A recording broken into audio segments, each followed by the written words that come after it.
From JBS Studios in Greater New York, this is the JBS News Update with Teisha Bader. I'm Teisha Bader with the JBS News Update for Monday, January the 16th, 2024. The IDF announced casualties suffered during fierce battles between Israeli troops and Hamas terrorists in Gaza over this past weekend, including yesterday and today. They are 21-year-old Sergeant First Class in Reserve Nitzan Shessler, 24-year-old Master Sergeant in Reserve Dan Weidenbaum, and 21-year-old Sergeant First Class in Reserve Adualim Kabeda. Today, an IDF soldier who was injured last month during battles with Hamas in Gaza died from his wounds. He is 37-year-old Sergeant Major in Reserve Noam Ashram. And 45-year-old Sergeant First Class in Reserve Barak Ayalon was killed in northern Israel on Sunday when a Hezbollah anti-tank missile directly hit his home in Kfar Yuval. The missile also killing his mother, 76-year-old Mira Ayalon. Israel continues to hit targets in Lebanon, defending the northern border from ongoing missile, rocket, and drone attacks carried out by Hezbollah. A terror attack yesterday in the central Israeli city of Ra'anana left one Israeli woman dead and 17 others, including children, injured.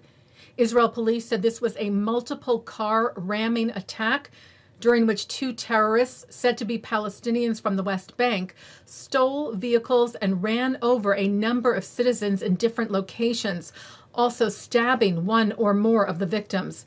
79-year-old Edna Bluestein was killed.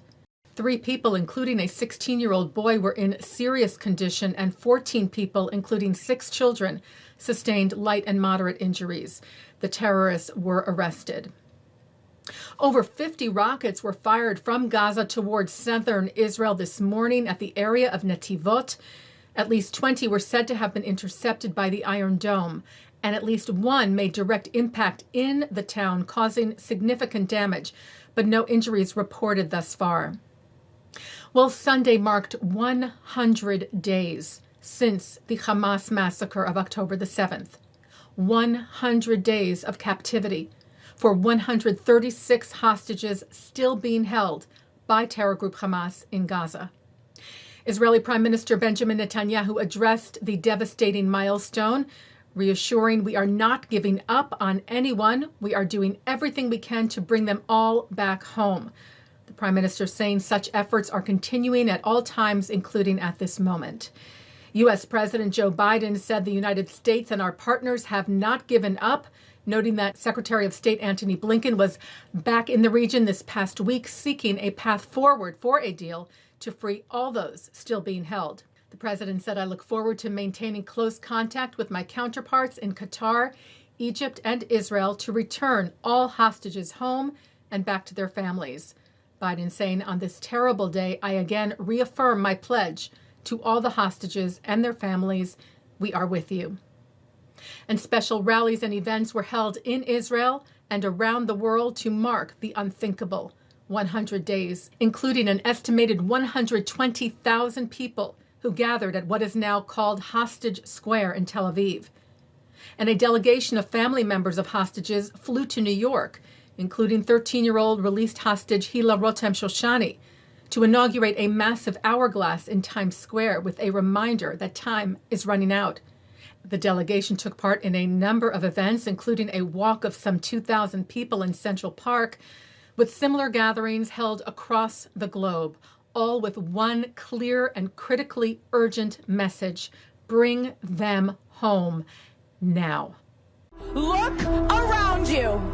We are the Jews of the diaspora. This is how we fight.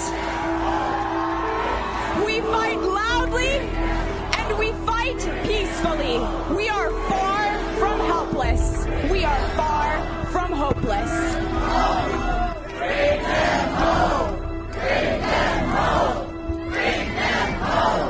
Bring them home. Bring them home. Bring them home. Bring them home. Bring them home. Bring them home. Bring them home. Bring them home. Bring them home. Bring them home. Bring them home. them home. Bring them home. Bring them home. Taking a look at our programming for tonight on JBS for Tuesday, January the 16th. At 7 o'clock, an evening honoring Pro Israel Activism.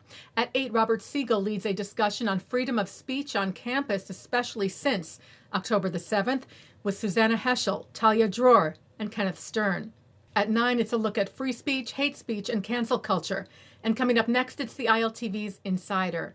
And that's the JBS News Update for Tuesday, January the 16th, 2024. I'm Teisha Bader. Am Yisrael Chai.